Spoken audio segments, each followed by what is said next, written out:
मेरे प्यारे दोस्तों, मैं हूं विनोद शर्मा, एक एजुकेटर और motivational Guru.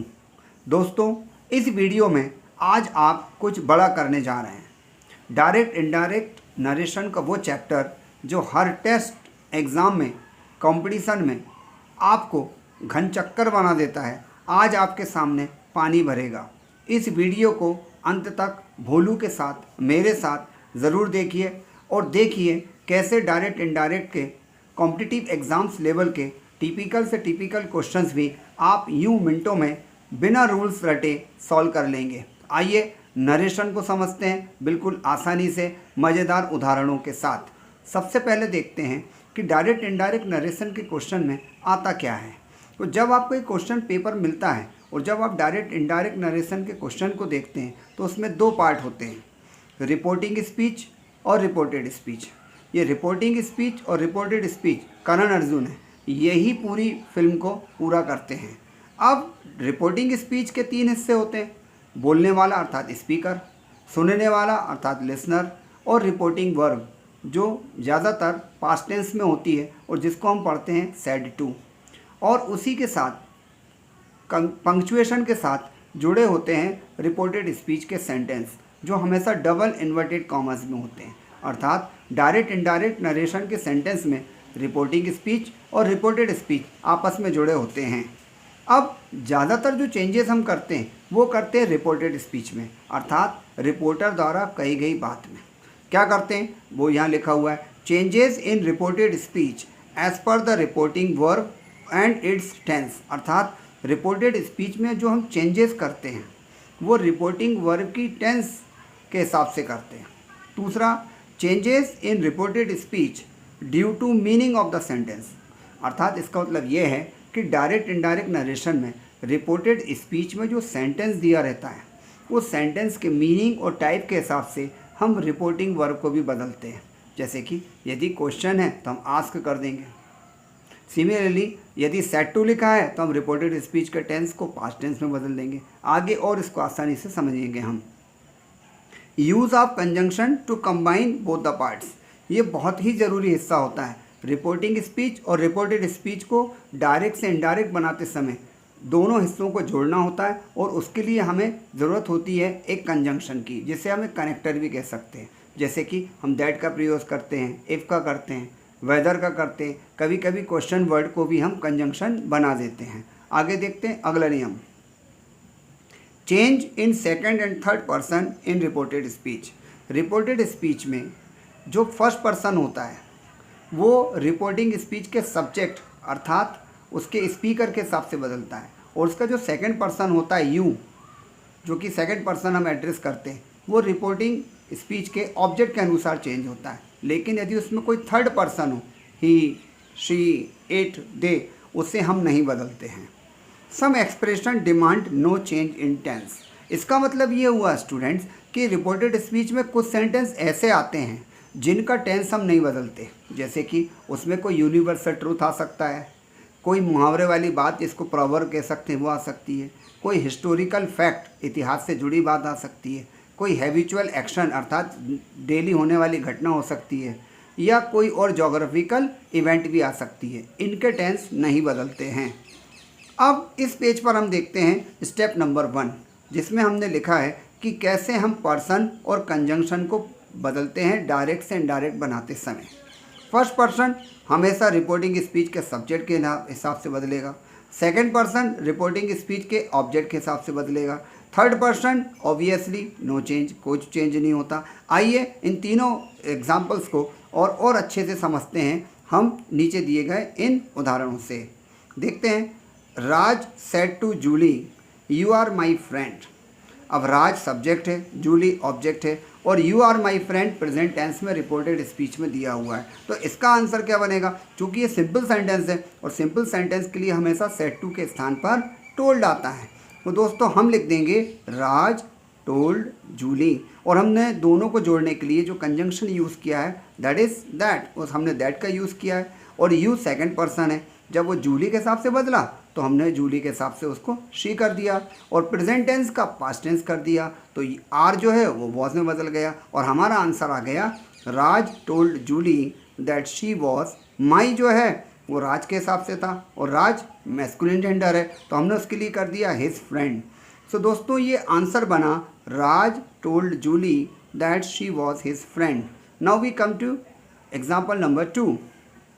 Chinki said to Bholu your brother has taken my pencil. Chinki ने भोलू से कहा कि उसके भाई ने उसकी पेंसिल ले ली है। अब इसी बात को, चूंकि सिंपल सेंटेंस है इसलिए सेड टू के स्थान पर आ जाएगा टोल्ड, तो ये आंसर हो जाएगा चिंकी टोल्ड भोलू। सिंपल सेंटेंस के साथ डियर स्टूडेंट हमेशा दैट रखते हैं। तो चिंकी टोल्ड भोलू दैट, ये और सेकंड पर्सन है, भोलू के अनुसार हिज हो जाएगा। प्रेजेंट परफेक्ट टेंस है, हैज़ हेड में बदलेगा। और यहाँ माई जो लिखा है वो चिंकी के लिए लिखा है जो कि फेमिनिन जेंडर है तो उसके लिए आ जाएगा हर पेंसिल। और पूरा आंसर होगा that I am reading for you, Chinki told Bholu that his brother had taken her pencil. अब बात करते हैं एग्जाम्पल नंबर 3 की। Children you should avoid the direct sun said the teacher. Obviously teacher ने किससे कहा होगा, चिल्ड्रन से कहा होगा। शुड का प्रयोग हुआ है जो एक मॉडल है, एडवाइस बताता है। इसका मतलब कि रिपोर्टिंग वर्क के स्थान पर हम सेड टू की जगह एडवाइज रख सकते हैं। ये सेंटेंस भी सिंपल है इसलिए इसमें भी दैट लगा देंगे। तो स्टूडेंट्स अब हमारा आंसर हो जाएगा द टीचर एडवाइज्ड, जो कि सेकंड फॉर्म है। एडवाइस मतलब to give advice, to give counsel, to suggest, सलाह देना। The teacher advise the children that they, children चूँकि प्लूरल नंबर की नाउन है इसलिए ही या शी ना आकर दे आया, that they should avoid the direct sun. अब स्टेप नंबर 2 पर आते हैं। स्टेप नंबर 2 इस बात से रिलेटेड है कि हम रिपोर्टेड स्पीच के टेंसेस को कैसे बदलते हैं। मैंने इसके एग्जाम्पल भी यहाँ लिखे हुए हैं। स्टूडेंट्स पूरे वीडियो को अंत तक देखिएगा, आपको ऐसा लगेगा जैसे आपका कोई साथी आपके बाजू में बैठकर कहानी के रूप में आपको समझा रहा है। इस वीडियो को अंत तक देखिएगा, लाइक करिएगा, शेयर करिएगा। आपको पसंद आया हो तो आपके अपने चैनल गुरु शिष्य टॉक को ज्वाइन करिए, फॉलो करिए, सब्सक्राइब करिए। हम आगे भी आप जैसे प्यारे स्टूडेंट्स के लिए इसी तरीके से मज़ेदार तरीके से कठिन ग्रामर के क्वेश्चंस को सॉल्व करने वाले वीडियो आपके लिए लाते रहेंगे। चलिए moving on. Step number 2, change in tense of reported speech. अब देखिए am is are was were हो जाते हैं तब जब रिपोर्टिंग वर्ब पास्ट टेंस में हो, अर्थात जब वहाँ सेड टू लिखा हो। हैज़ और हैव, डू और डज, हैड और डिड में चेंज हो जाते हैं। विल, शैल, कैन और मे मोडल्स और वर्ब्स हैं, ये हो जाएंगी। विल हो जाएगा वुड, शैल हो जाएगा शुड, कैन हो जाएगा कुड और मे हो जाएगा might. Step number 3, change in tense of reported speech. Present tense that becomes past tense, past indefinite वो पास्ट परफेक्ट बन जाता है, पास्ट परफेक्ट ही रहता है। इसके बाद हम देखते हैं हैबिचुअल एक्शन, जो मैंने आपको पहले बताया था। Historical movements, mythological information, universal truth and proverbial expression need no change, अर्थात इस तरह के वाक्यों का टेंस नहीं बदलते हैं। आगे हम एग्जांपल्स में इसको समझेंगे। चलिए भोलू के साथ हम इन एग्जांपल्स को भी समझ लेते हैं। नरेशन के वीडियो में अंत तक बने रहिए, लाइक करिए, शेयर करिए, जुड़े रहिए आपके अपने चैनल गुरु शिष्य टॉक के साथ। टिंकू आई am reading your book now said lily.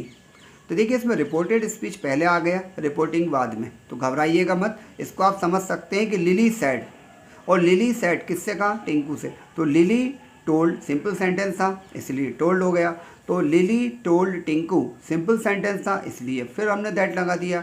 Lily told Tinku that present continuous turns into past continuous. इस हिसाब से आंसर होगा lily told Tinku that she was reading his book, और नाउ का देन हो जाता है। ऐसे शब्द, ऐसे वर्ड्स, एक्सप्रेशन जो नज़दीकी बताते, नियरनेस, वो टेंस बदलने के साथ डिस्टेंस अर्थात दूरी बताने वाले हो जाते हैं। जैसे दिस का दैट हो जाता है, दिस का दोज हो जाता है, हियर का देयर हो जाता है, नाउ का देन हो जाता है, टुडे का दैट डे हो जाएगा, यस्टरडे का द प्रीवियस डे होगा, टुमारो का द नेक्स्ट डे होगा, और इस तरीके से स्टूडेंट्स हम बदल देते हैं। तो Lily told Tinku that she was reading his book then. अब देखिए we can help this poor man said mister Das. तो मिस्टर दास सेड कर सकते हैं। अब देखिए इसमें कोई ऑब्जेक्ट नहीं है, लिसनर नहीं है, तो ऐसी स्थिति में जब कोई ऑब्जेक्ट समझ में नहीं आ रहा होता है तब सेड टू को नहीं बदलते, मतलब रिपोर्टिंग वर्ब नहीं बदलते, बाकी चेंजेस होते हैं। क्या हो जाएगा, mister Das said, simple sentence था इसलिए दैट। अब क्या लिखा, वी प्लूरल नंबर बताता है फर्स्ट पर्सन में और बदलेगा सब्जेक्ट के हिसाब से, तो वो हो जाएगा दे, कैन का कुड, सो हो जाएगा mister Das said that they could help दिसका that poor man. Example number 3, I said to Raj you will not get your bus today. मैंने एक इन्फॉर्मेशन दी, सिंपल बात है इसलिए टोल्ड आएगा, सेड टू के स्थान पे आई टोल्ड, और कभी भी सेड टू हटाएं तो उस नई वर्ब के साथ टू ना लगाएं क्योंकि वो वहाँ से रिप्लेस हो जाती है।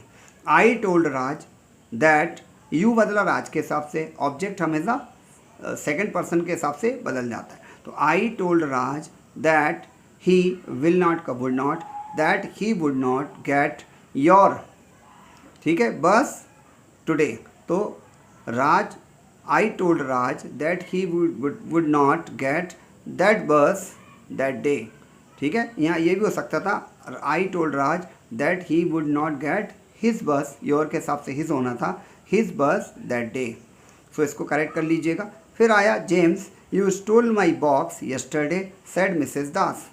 सो मिसेस दास ने किससे कहा, ऑब्वियसली जेम्स से कहा, तो हम कह सकते हैं Mrs Das told James, simple sentence था इसलिए दैट, यू बदला जेम्स के हिसाब से तो ही हुआ, और past indefinite turns into past perfect, so that he had stolen a my. अब माई बदला मिसेस दास जो कि फेमिनिन जेंडर है, तो हमको यूज़ करना पड़ेगा हर, और पूरा आंसर आएगा Mrs Das told James that he had stolen her money and yesterday turns into the previous day. So दोस्तों, आप काफ़ी कुछ इस उदाहरण से सीखते जा रहे हैं। ये काफ़ी लंबा हमारा चल रहा है वीडियो, और अंत तक देखिएगा ताकि आपकी ग्रिप डायरेक्ट इनडायरेक्ट पर बने और एग्जाम्स में आपकी कामयाबी आपके साथ हो। Step number 4, use of conjunctions and types of sentences, means अलग अलग टाइप ऑफ सेंटेंस के साथ हम कंजंक्शन भी बदल देते हैं। जैसे यदि बात सिंपल सेंटेंस में कही गई हो तो हम डायरेक्ट इनडायरेक्ट में रिपोर्टिंग स्पीच और रिपोर्टेड स्पीच को जोड़ेंगे दैट से। यदि वहाँ हेल्पिंग वर्ब से कोई क्वेश्चन आया है तो इफ़ या वेदर से जोड़ेंगे। वेदर के बारे में भी बता दूं, जब हमें केवल ये कंफर्म करना हो कि जवाब यस या नो में है, अर्थात केवल इन्फॉर्मेशन कंफर्म करना हो, तो हम इफ़ लगाते हैं। और यदि हम कोई प्रपोजल रखें, सामने वाले की चॉइस जानना चाहें, उसका मूड जानना चाहें, तब हम वेदर लगाते हैं। WH word means question word, प्रश्नवाचक शब्द। यदि वो क्वेश्चन WH वर्ड से शुरू हो रहा है तो हमारा रिपोर्टेड स्पीच वाला हिस्सा भी WH वर्ड से शुरू होगा। और यदि वो इम्पेरेटिव सेंटेंस है, मीन्स काम करने या ना करने के लिए कहा गया है, तो हम टू या नॉट टू लगाएंगे। अब देखते हैं इनको इन एग्जाम्पल्स में। Example, what are you doing here said I. Interrogative है तो हो जाएगा आई आस्क्ड। किससे पूछा होगा, किसी न किसी से पूछा होगा, तो हमने थर्ड पर्सन हिम ले लिया क्योंकि फर्स्ट पर्सन पूछ रहा है तो थर्ड पर्सन से ही पूछा होगा। तो आई आस्क्ड, आस्क मतलब पूछना, I asked him what are you doing here, तो व्हाट को हमने कनेक्टर बना दिया, तो आई आस्क्ड हिम व्हाट। अब यह सिंपल किया, सिंपल करने का मतलब ये है कि जो हेल्पिंग वर्ड सब्जेक्ट के पहले आ रही थी उसे हमने सब्जेक्ट के बाद रख दिया। तो पूरा आंसर मेरे प्यारे स्टूडेंट्स ये होगा, I asked him what he was doing there. चलिए move on to question number 2। Has Raj seen this movie said John to me. John ने मुझसे पूछा, has Raj seen this movie. John asked me. अब वो ये कंफर्म कर रहा है देखी या नहीं देखी, means he is expecting my reply in yes और no, that's why I am going to use if over there. So क्या हो जाएगा, John asked me if Raj, present perfect turns into past perfect, so answer होगा John asked me if Raj had seen that movie. चलिए आगे बढ़ते हैं। Please help me said the girl to the officer. ये एक रिक्वेस्ट है, imperative sentence. Imperative sentence means जब speaker listener से कोई काम करने के लिए कहता है, जैसे यहाँ गर्ल कह रही है ऑफिसर से प्लीज़ हेल्प मी, और प्लीज़ स्टूडेंट जब भी आएगा तो रिक्वेस्टेड का सेंस आएगा। तो आंसर हो जाएगा the girl requested the officer to help her. Her क्यों आया, क्योंकि गर्ल के लिए यूज़ हुआ है। My boss said type this letter at once. Boss ने कहा भाई बॉस इज़ ऑलवेज राइट, तो ऑब्वियसली ये थोड़ा सा ऑर्डर वाला सेंस है। और सैड लिखा है इसलिए हम कहेंगे माई बॉस ऑर्डर्ड मी, क्योंकि मेरे बॉस ने कहा मुझे ही ऑर्डर दिया होगा। माई बॉस ऑर्डर्ड मी, क्या करने को कहा, to type the letter at once. अब देखते हैं more examples. God bless you said my brother. ये ऑप्टेटिव सेंटेंस है। ऑप्टेटिव मीन्स जिसमें हम कोई कॉम्प्लीमेंट्स, ग्रीटिंग, विश, इच्छा, आशीर्वाद, शुभकामना देते हैं, साइन ऑफ एक्सक्लेमेशन आता है, हम अपनी फीलिंग्स बयां करते हैं। तो इसके लिए हमको सेंस में जाना पड़ेगा कि मेरे भाई ने कहा है तो उसने मुझे विश किया होगा, तो हम इसको सिंपल बना देंगे, माई ब्रदर विश्ड मी, अर्थात my brother wished me. Simple बनाइए, that may God bless you का मतलब ही होता है गॉड ब्लेस यू। तो सिंपल बनाएंगे तो गॉड पहले आ जाएगा, मे का पास्ट टेंस माइट जो मैंने अभी आपको बताया था, तो ये पूरा आंसर हो जाएगा माई brother wished me that God might bless me. Students, एक और आंसर होता है जो ग्रामेटिकली राइट है, मेरे ब्रदर ने गॉड से प्रेयर की, तो इसलिए इसका आंसर होगा my brother prayed to God to bless me. Moving on to next question, what a lovely child he is said I. तारीफ कर रहा हूँ मैं, एक्सक्लेमेटरी सेंटेंस है, तो ये हो जाएगा I exclaimed with praise. Praise मतलब appreciation. I exclaimed with praise, क्या कहा मैंने, that he was a very lovely child. तो ग्रामर रूल ये है कि जब भी व्हाट आ या हाउ आ जाए तो आप उसको रिप्लेस करें वेरी से और टेंस बदल दें, ही इज़ का वॉज हो जाएगा और पूरा आंसर हो जाएगा I exclaimed with praise that he was a very lovely child. Rani said hurray we have won the match. Again exclamatory sentence है, हुर्रे, एलॉस, ओ, ब्रावो, ये सब एक्सक्लेमेटरी सेंटेंसेस को एक्सप्रेस करते हैं। तो रानी एक्सक्लेम्ड विद जॉय, खुशी वाली बात है, होना भी चाहिए, रानी एक्सक्लेम्ड विद जॉय दैट। अब वी जो है प्लूरल नंबर को बता रहा है और रानी थर्ड पर्सन है तो उसका प्लूरल नंबर हो जाएगा दे। तो Rani exclaimed with joy that they had won the match. What a beautiful rainbow said the girl. Girl तारीफ कर रही है और ये नेचुरल ब्यूटी की तारीफ हो रही है, तो सरप्राइज ना आके वंडर आएगा, तो हो जाएगा the girl exclaimed with wonder that. और ये नेचुरल, जब कोई ऐसी बात, कोई एक्सप्रेशन, कोई ऐसी एक्टिविटी होती है जिसका कोई एपरेंट सब्जेक्ट नहीं होता, तो ही या शी न लगाकर एक इट लगा देते हैं, नेचर के लिए, वेदर के लिए, क्लाइमेट के लिए, मूड के लिए, रेनिंग के लिए, नाइट के लिए, डे के लिए इट लगाते हैं। तो आंसर हो जाएगा the girl exclaimed with wonder that it was a very beautiful rainbow. So दोस्तों, कैसा रहा ये सफ़र? आज हमने डायरेक्ट इनडायरेक्ट को भोलू के साथ इस वीडियो में पूरे अंत तक बड़ी आसानी से समझा, मज़ेदार उदाहरण लिए और आने वाले एग्ज़ाम्स में, कॉम्पिटिशन्स में अब नरेशन हमारे लिए एक अपॉर्चुनिटी बनेगा। बहुत बहुत अच्छा लगा, आपने वीडियो को पूरा देखा।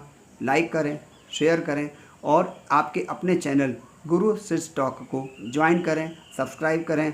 Thank you very much. Stay fit, stay positive. मिलते हैं फिर अगले वीडियो में इंग्लिश ग्रामर के कुछ और चैप्टर्स के साथ।